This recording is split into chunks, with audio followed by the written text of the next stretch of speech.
Naging makabuluhan ang pagdaraos ng bilateral meeting sa Global Labor Market Conference sa Riyadh, Saudi Arabia, kung saan isa ang Pilipinas sa mga naging kalahok. Nagbabalik si Bien Manalo.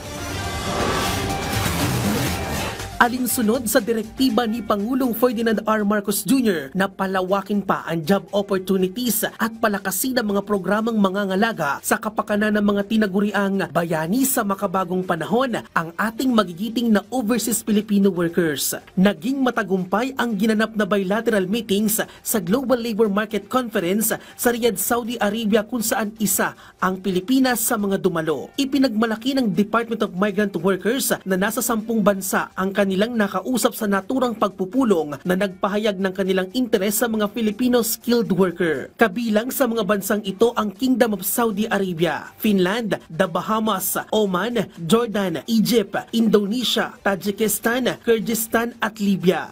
At the forefront ng pag-uusap natin, yung kanila po interest at demand for Filipino skilled workers. Pero napag-usapan rin po doon yung efforts on upskilling ng ating mga Filipino workers.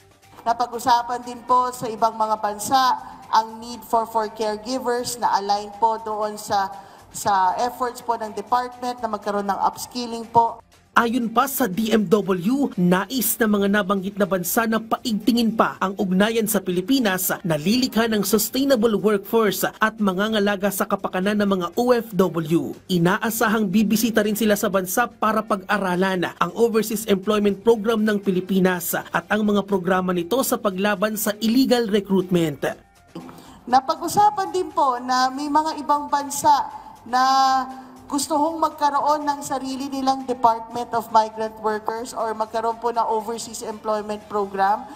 You'll notice yung kombinasyon ng mga bansa ay kombinasyon ng high volume na mga OFWs at yung mga hindi kasing dami pero pinahalagahan din yung protection ng ating mga OFWs.